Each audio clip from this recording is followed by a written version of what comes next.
What is going on, folk? It's NimbleThor here, and welcome back to my mobile gaming quest, where I cover a new game every single day. Here on YouTube, I sit down and I whine about what I hate about these games. I tell you what I like about them, we have some fun playing them, and you get to laugh at me failing miserably. That's basically the point of these videos. And today, we are checking out One Piece Bounty Rush by Bandai Namco, which is such a weird 4-player team-based action game that I just had to share it with you. Basically, we rush to take control over these central points on a map and then prevent the opponents from taking them over. So basically, it's capture the flag, but set in this One Piece universe. I haven't personally read the One Piece manga, and nor have I watched the anime, so I'm probably not doing this game any favors, but I gotta give it to Bandai Namco. There's a ton of characters in this game, and they each feel very unique. They have unique abilities, and we're gonna get into all of that good stuff. Now that we've actually found a match here, we have two different characters with us. I want to go for this one because that's the offensive one, and you know, I figured that might make for the most interesting gameplay.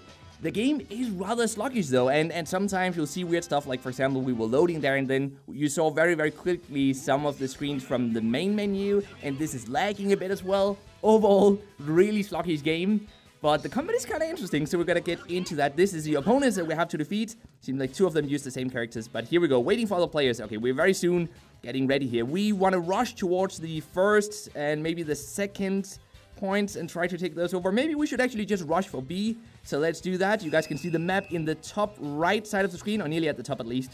And here we go. Okay, so we are off to a start here. It looks like the opponents are over there. You guys see them? Right over there. In terms of the controls, the camera feels a bit weird. It's moving around whenever I move around. I don't have to tap the right side to look around if I don't want to, but we can do that. Okay, so we're capturing the flag here.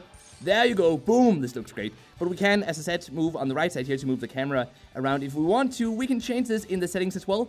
It took a bit of getting used to, but anyway, you guys will probably get it. It's not a big complaint. I just feel like maybe it's just that the game is so unique and I haven't seen these types of camera controls in any other game before. So now we're getting into the actual combat. These are just our normal attacks, by the way, but we do have special abilities such as this one. Look at that. Does that not look awesome? It's a bit confusing what's really going on though, because there's so much happening at the same time.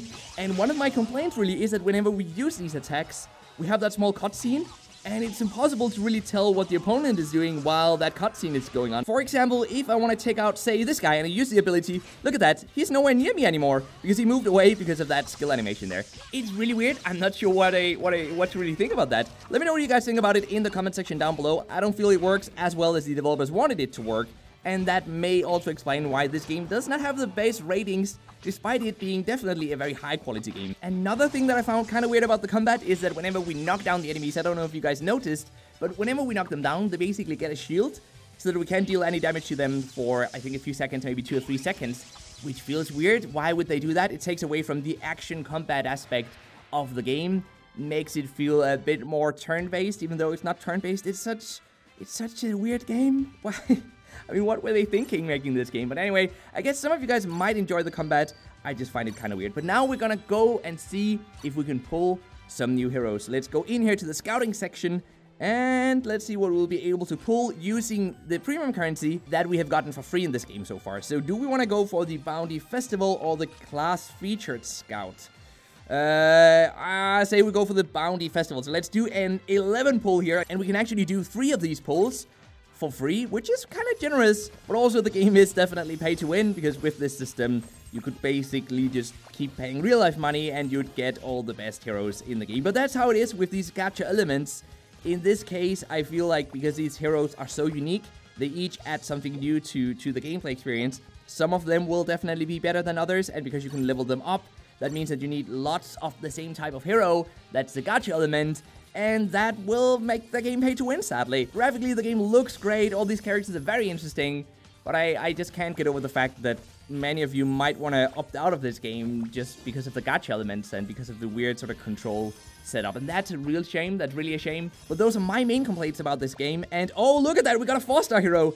That is awesome. I'm definitely gonna have to go equip that guy. If we close here and go back to scouting, we can even go all the way back to home. But as of right now, as I said, there are so many errors in the game. Something really glitched out here in the background as well. It's not supposed to look like this, but it looks like this right now. For some reason, when I started recording, this is what happened. It just comes to show that the game doesn't feel done yet. It doesn't feel completely finished. It runs very sluggishly, and it takes up a ton of your battery. Like, a lot of battery.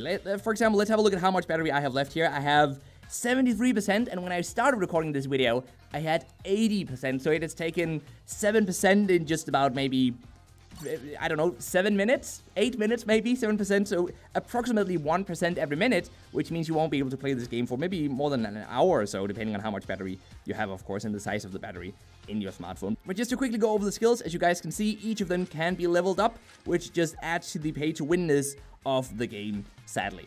And that's basically it for the game. You go into these battles, you try to unlock new heroes, you get some rewards, obviously, from also just finishing these matches, and you want to win, definitely, so get as many chests as possible, and try to level up your abilities, try to level up your heroes as much as possible. But let me know what you think about the game down in the comment section down below. And now it's time for the mobile gaming news of the day, which is that rumor has it that EA might be considering a mobile version of their new free-to-play battle royale, Apex Legends, with the ability to play with those who play on PC as well. So this cross-platform aspect sounds really interesting, but it also makes me wonder, how are they gonna ensure that mobile users will be able to compete? I mean, with the precision of a keyboard and mouse, that's gonna be difficult, but I guess time will only have to tell. So watch out, Fortnite and PUBG Mobile, Apex Legends is the newest kit on the Battle Royale block, and they seem to be doing everything right at the moment, peaking at over 600,000 concurrent players near the launch of the game. And now it seems they're coming for our mobile gaming wallets. I'm excited about this news, and I'll make sure to cover this game as soon as it releases on mobile. But until that eventually happens, let me know if you're as excited as I am for the Apex Legends mobile game. And until next time, just keep gaming, stay awesome, and I'll see you guys around.